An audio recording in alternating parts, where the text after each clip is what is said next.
Bonjour à toutes et à tous, bienvenue pour cette autre édition de Stand Up for Cameroun News. Alors, à quelques mois des élections présidentielles prévues en octobre 2025, les tensions montent, la défiance s'installe dans les différents camps et une question demeure brûlante dans les esprits. Est-il possible, dans le contexte que nous connaissons, d'obtenir une alternance à travers les urnes? Pour en parler, nous recevons aujourd'hui M. Franck Essi, secrétaire général du Cameroun People's Party et co-leader du mouvement citoyen Stand Up for Cameroun.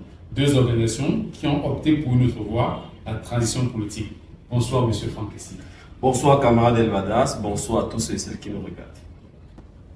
Alors, M. Franck Essi, à l'approche des élections présidentielles 2025, les tensions montent de plus en plus. Entre absence de consensus, organes de régulation des élections et les camps défaillants, les opposants au système muselé, comment analysez-vous cette situation? Oh, pour moi, rien de nouveau.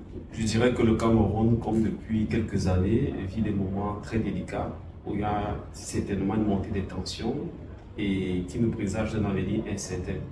Le moment présent, pour moi, a toujours été caractérisé par ce que j'appelle la double impasse. Nous sommes dans une impasse politique, nous sommes dans une impasse de développement. Quand on parle d'impasse politique, c'est l'impossibilité, selon nous, en respectant les institutions et les règles du régime actuel, a produit un changement à la tête de l'État, un changement des gouvernants et de la gouvernance. Et la seconde impasse, qui est l'impasse de développement, c'est l'incapacité de ce gouvernement, de ce système, de ce leadership au pouvoir depuis des années, à aboutir sur un quelconque projet, à satisfaire une quelconque aspiration des masses populaires camerounaises. Donc ce qui se passe n'est rien de nouveau.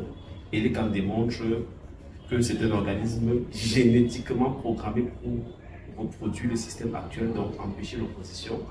Les opposants, eux, assistent à ce qu'on appelle une restriction de plus en plus croissante de leur espace de liberté. Et la question qui est posée à tous et à toutes, c'est mais quelles leçons tirez-vous? Parce que si vous faites la même chose et vous attendez à des résultats différents, d'après Einstein, c'est la définition de la folie. Oui, M. Franck Essi, Stand Up for Cameroun, l'organisation dont vous êtes le co-leader, refuse de participer aux élections qu'elle juge d'ailleurs biaisées avec des résultats connus d'avance. En quoi est-ce que le système électoral actuel est-il selon vous incapable de garantir une véritable alternance? Je pense que pour qu'il y ait une élection libre, juste et transparente, il faut un certain nombre de conditions. La première condition, c'est que les règles du jeu, c'est-à-dire que l'ensemble des lois et mécanismes qui permettent, dans la phase préélectorale, électorale et post-électorale, de véritablement exprimer la volonté des Camerounais, soient l'objet d'un consensus. Pas un consensus ou unanimité, mais un consensus sur des principes de base. Je donne des exemples simples. On ne peut pas être dans une compétition où, par exemple, comme en 2018, vous avez Paul Biya qui est face à 8 adversaires à l'élection présidentielle et on vous dit que le seul procès verbal qui fait foi au moment du contentieux soit celui d'Elekam.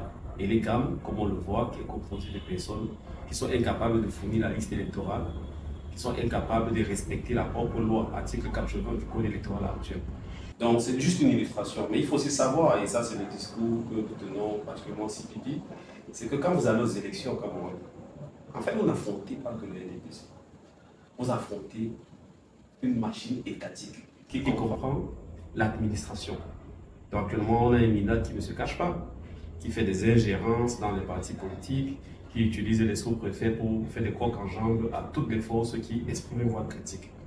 Vous affrontez aussi ce que j'appelle le ministère de l'injustice, dont l'ensemble des personnes qui sont dans l'autorité judiciaire et qui sont censées arbitrer. Mais vous affrontez aussi une nébuleuse, un faisceau de forces de sécurité, les forces de renseignement qui travaillent pour le RDPC, la police, la gendarmerie qui empêchent les réunions publiques, etc. Et ça ne se limite pas à ça. Vous affrontez le tam-tam de Paul Biya. Donc nous payons au Cameroun de nos impôts la télévision nationale qui maintenant est un organe, d'après le directeur général Charles Nongo, de propagande des intérêts du président et qui organise des émissions contre justement les opposants. Et tout ça, c'est un environnement où il y a un déséquilibre profond dans l'utilisation des ressources étatiques et qui fausse le jeu électoral. Regardez les meetings du LDPC, vous verrez que c'est rempli de corps administratifs. C'est-à-dire que sur les plaques d'immatriculation des véhicules, les ressources de l'État, les administrations sont paralysées. Et tout ça, c'est quelque chose qui rend le jeu inéquitable. Maintenant, il faut être conscient que si maintenant on veut renverser cet ordre-là, il faut pouvoir dans la phase préélectorale obtenir des victoires. Celui qui peut le plus peut le moins. Si vous ne pouvez pas obtenir un aménagement des règles électorales, une publication des listes électorales avant le processus, vous ne pouvez pas obtenir qu'en tant que parti politique, faire vos meetings sans être perturbé, passer votre message aux populations. Comment allez-vous obtenir qu'on respecte la volonté issue des urnes? Donc ceux par exemple qui tiennent le discours, inscrivez-vous, votez et sécurisez votre vote. Je ne suis pas en désaccord avec, mais je dis juste que tout ceci commence dès la phase préélectorale. Donc si je n'ai pas capable de faire en sorte qu'on puisse t'inscrire normalement, publier la liste pour que tu la vérifies, c'est là qu'on commence la sécurisation de ton vote. Donc qui peut le plus peut le moins. Qui pourra défendre son vote en octobre 2025 doit pouvoir obtenir la liste électorale maintenant. Et tant qu'on n'y arrive pas, permettez-moi d'être un peu dubitatif sur ça. Mais justement, Monsieur Franck Essi, que répondez-vous donc justement à ceux-là qui pensent que malgré tout ce que vous venez de décrire, ce système peut être battu à son propre jeu? J'attends des preuves. À ce stade, je ne veux pas être catégorique, je ne veux pas jouer à Dieu. J'attends que par les preuves, par les résultats, on arrive à démontrer le contraire. Vous savez, en cette matière politique, ce n'est pas le discours qui importe, c'est le résultat, c'est l'impact. Et que ceux qui nous écoutent ne se méprennent pas. Je ne suis pas en train de dire que le NDPC est trop fort, je ne suis pas en train de dire que les opposants sont médiocres. Je dis juste que le jeu est biaisé et qu'on ne peut pas aller à un jeu biaisé en respectant les règles de ce jeu. Il faut forcément, le mot en anglais c'est outsmart the system. Donc ce n'est pas utiliser les propres règles du jeu, mais c'est passer par une autre voie. Et cette autre voie pour nous, c'est la voie démocratique originelle.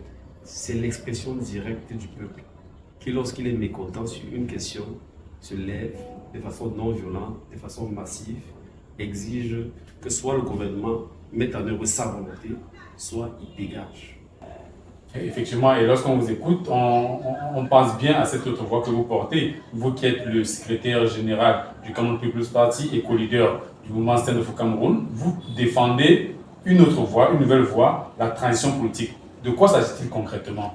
La transition politique, en un mot simple, c'est la refondation de l'État du Cameroun, à travers la résolution des crises, à travers la réconciliation, à travers justement l'invention d'un Cameroun qui parachève l'œuvre d'émancipation amorcée par nos devanciers et nos devancières, ce que moi j'appelle affectueusement les ancêtres de la République, c'est-à-dire les hommes, les femmes qui se sont sacrifiés pour que nous ayons un début d'indépendance et qu'on ait un début d'ouverture démocratique.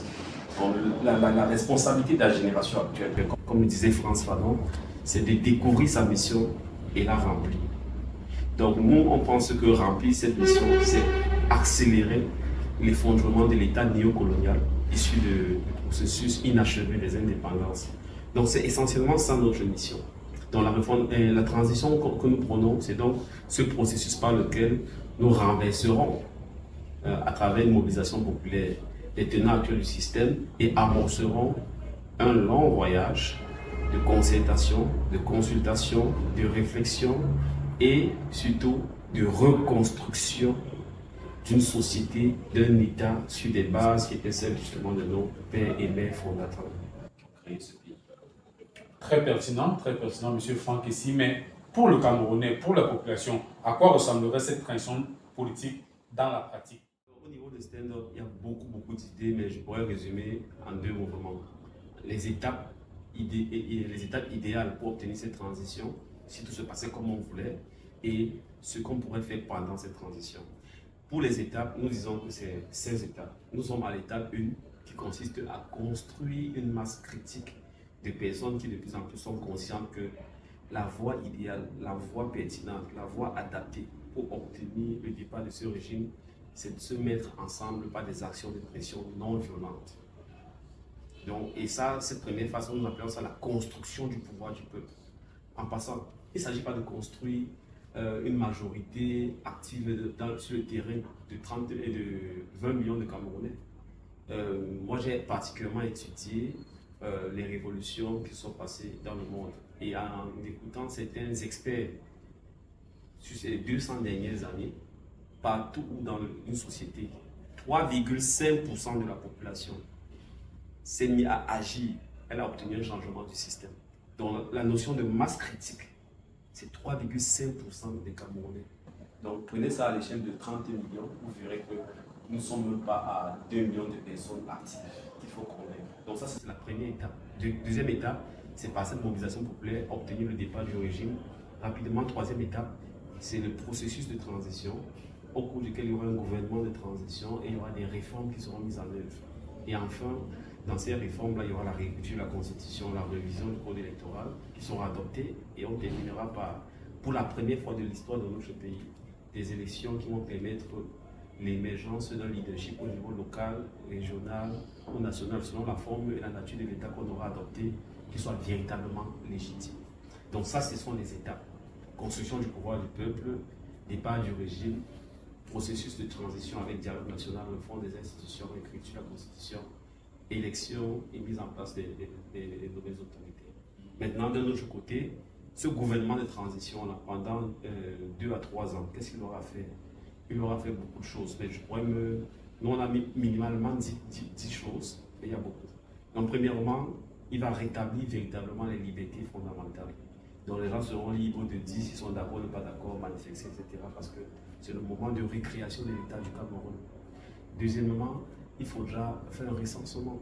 Parce qu'aucune politique publique pertinente dans n'importe quel domaine ne peut se faire sans savoir combien de Camerounais nous sommes, quels sont les besoins et comment on va évoluer. On n'a pas eu de recensement depuis un moment. Troisièmement, c'est la réforme de ce qu'on appelle des systèmes qui permettent de devenir Camerounais, d'être Camerounais. Carte nationale d'identité, acte de naissance, acte de décès, acte de mariage. Il faut qu'on refonde ça de telle manière qu'on sécurise la nationalité et qu'on facilite la citoyenneté. Un autre aspect, c'est la sécurisation, les mesures de sécurisation de la richesse collective. Ça veut dire qu'il faut un audit rapide de tous les secteurs et surtout nos ressources stratégiques, minérales, etc. On doit cesser tous les contrats, suspendre tout, auditer et bâtir ensemble en tant que nation les mesures qui vont protéger cette richesse. Mais il faut aussi que la population voit déjà pendant la transition un avant-goût du nouveau Cameroun. Donc il y a aussi des services sociaux qui seront beaucoup plus effectifs. L'eau gratuite, l'électricité qui va baisser pour certaines populations et l'école effectivement gratuite. Effectivement gratuite. Et nous rêvons même qu'à partir de la période de la transition, un élément essentiel qui est un facteur puissant pour la réussite d'un enfant à l'école, comme un bon repas, commence à être expérimenté dans plein d'écoles du territoire camerounais, parce que c'est possible, il y a des modèles assez célèbres qui permettent de réaliser.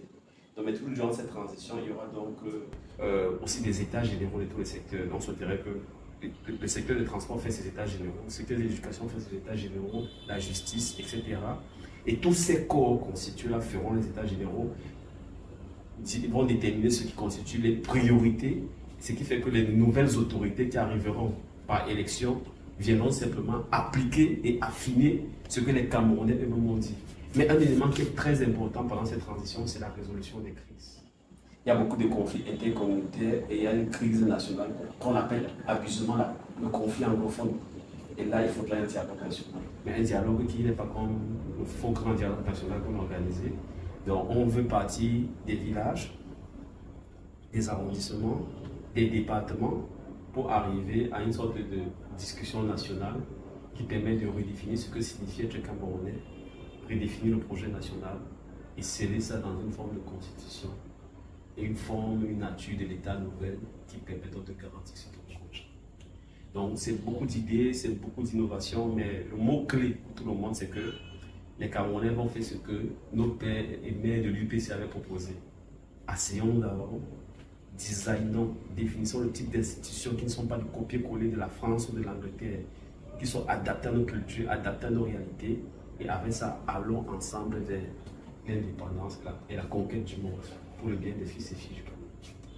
Très intéressant, M. Franck, ici, mais vous avez parlé durant votre analyse, durant votre présentation du gouvernement de transition. Alors, quel garde-fou mettez-vous en place pour que les nouvelles élites qui vont émerger durant cette transition politique, mais qui vont diriger ce gouvernement de transition-là, ne puissent pas eux-mêmes confisquer le pouvoir par la suite? Il y a trois ingrédients que nous avons envisagés au niveau de stand-up et il y a beaucoup d'autres choses qui sont en train d'être affinées sur la base des expériences que nous avons observées dans d'autres pays, frères africains et même dans le monde entier.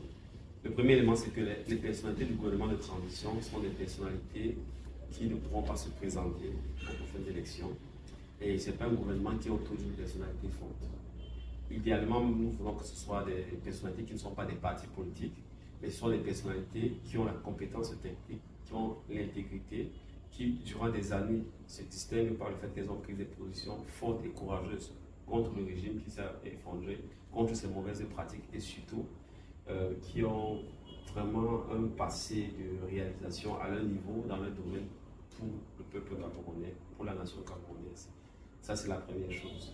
La deuxième chose, c'est qu'il faudra bien sûr une assemblée de transition, une forme d'espace où maintenant les autres forces politiques et les forces vives, chefferies, etc., pourraient se retrouver pour exercer un contrôle sur ces autorités de transition et avec elles co-construire l'ensemble des processus de consultation que j'ai évoqués tout à l'heure. Mais le plus important, le plus grand garant, et c'est la raison pour laquelle la première étape de la transition dans la stratégie de stand-up, c'est la construction du pouvoir du peuple, c'est le peuple lui-même.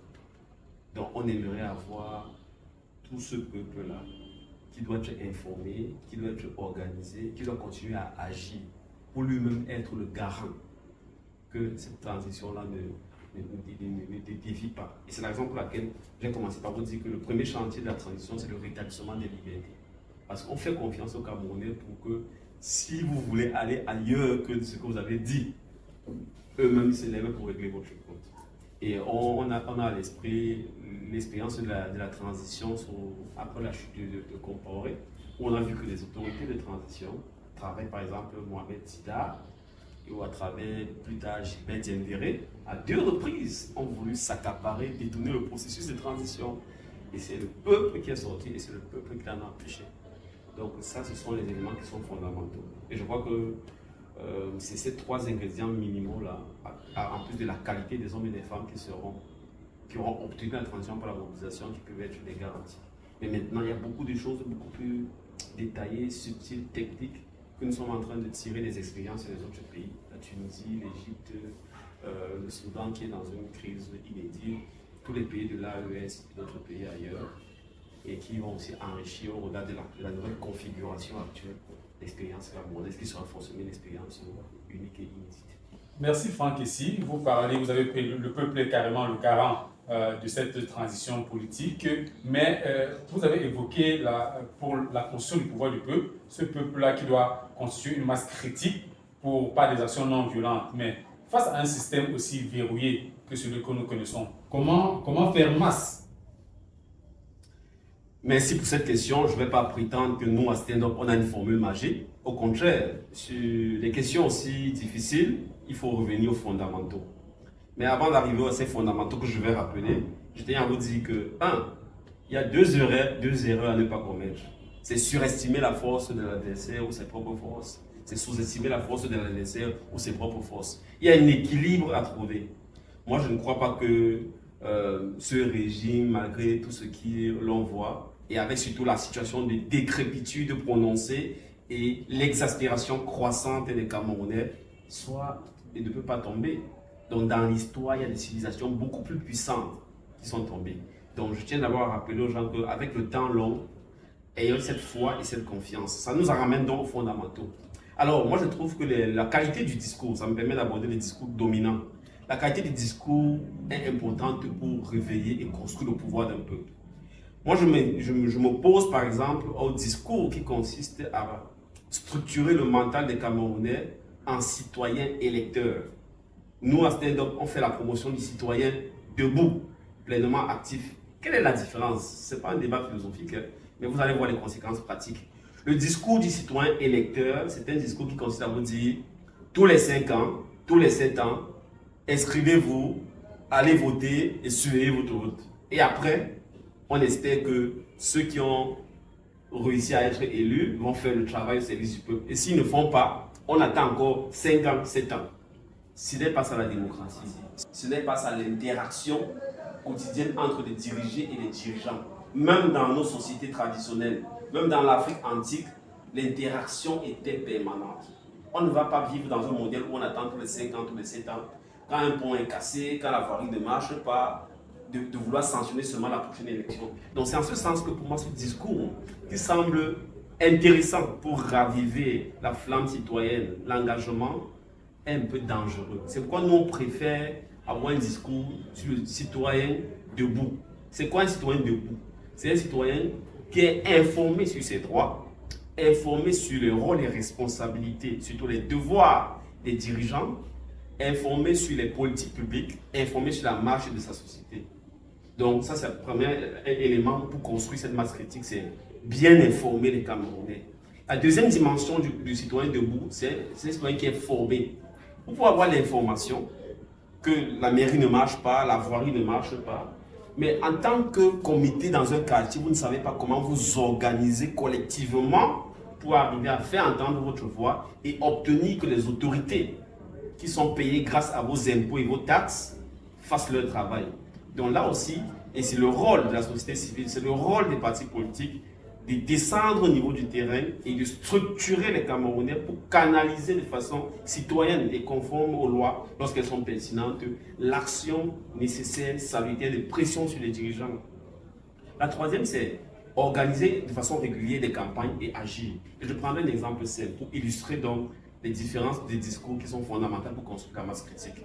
Actuellement, dans nos villes, Douala, Yaoundé en particulier, il y a ce phénomène d'ordures qui ne sont pas ramassées, qui nous mettent en danger sur le plan psychologique et sur le plan sanitaire. Tout le monde s'en plaint. Mais attention, il y a beaucoup de gens qui disent rendez-vous en octobre 2025. Ça, c'est le piège des citoyens électeurs. Donc, en attendant le rendez-vous en 2025, qu'est-ce qu'on fait? On bavarde et on fait les selfies sur les poubelles. Alors, un citoyen debout ou des citoyens debout, qu'est-ce qu'ils feront? Qui est censé ramasser? On m'a effectivement prélevé de l'argent pour ramasser. Pourquoi ce n'est pas ramassé? Et comment je m'organise pour aller faire en sorte que ce soit ramassé? Donc, dans un premier temps, on peut interpeller par la clameur les autorités. Dans un second temps, on les saisit formellement. Imaginez, comité de développement de Bepanda, comité de développement de Vogada. Tous ces comités saisissent directement les maires, les ministres concernés par cette question pour vous dire voici les dangers et voici les dispositions judiciaires et sanitaires que nous avons prises avec les coûts que vous allez nous rembourser. Première chose. Deuxième chose, s'ils ne veulent pas réagir, on leur donne un délai.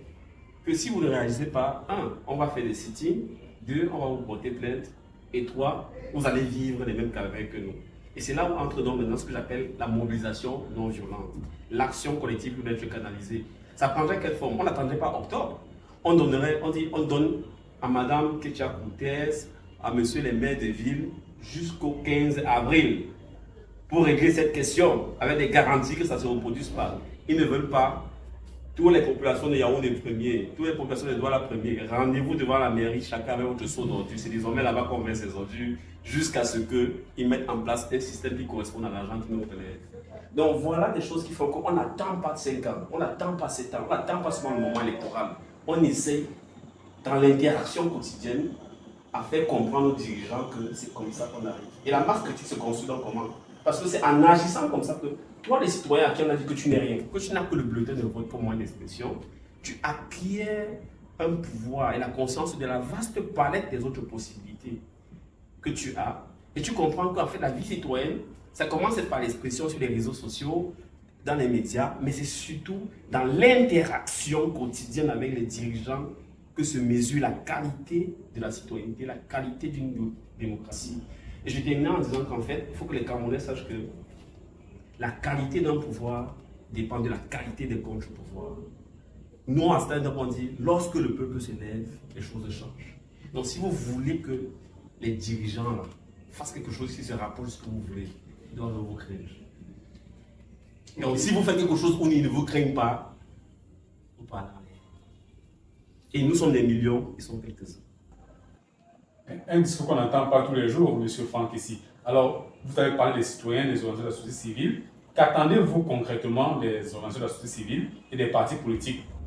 Moi, je pense que ce sur quoi on doit progresser en tant que pays.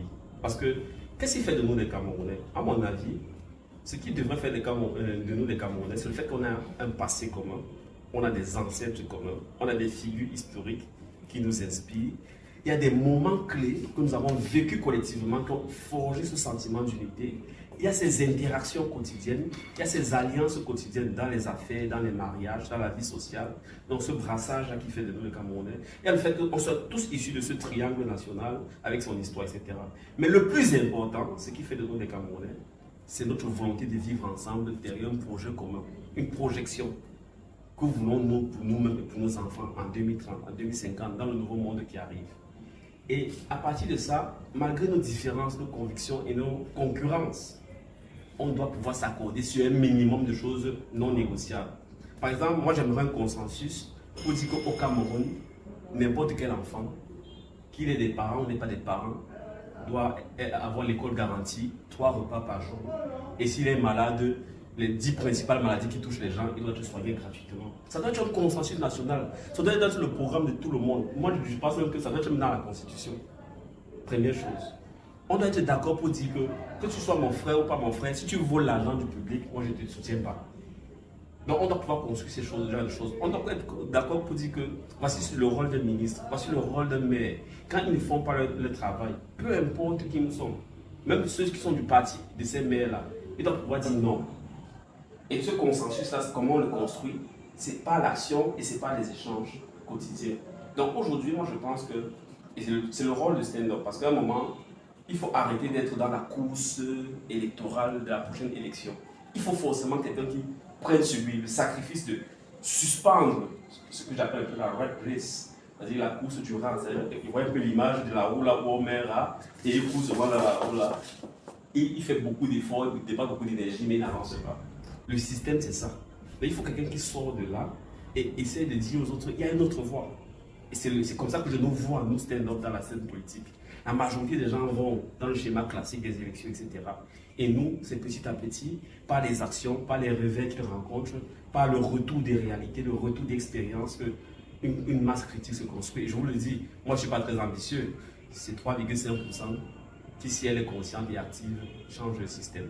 Donc pour moi, c'est peut-être un peu long, mais je vais dire que ce consensus, cette masse critique au sein des partis politiques et de la société civile doit se construire autour des valeurs fondamentales.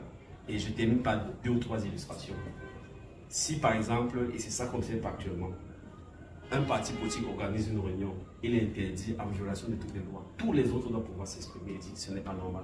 Si quelqu'un est victime d'une injustice, société civile, etc., de la part du gouvernement, tout le monde doit pouvoir dire que ce n'est pas normal. Et quelle forme ça doit prendre? Ça doit pas seulement prendre la forme de communiquer des dénonciations, ça doit pouvoir prendre la forme de on va sur le terrain, on exprime fortement notre solidarité.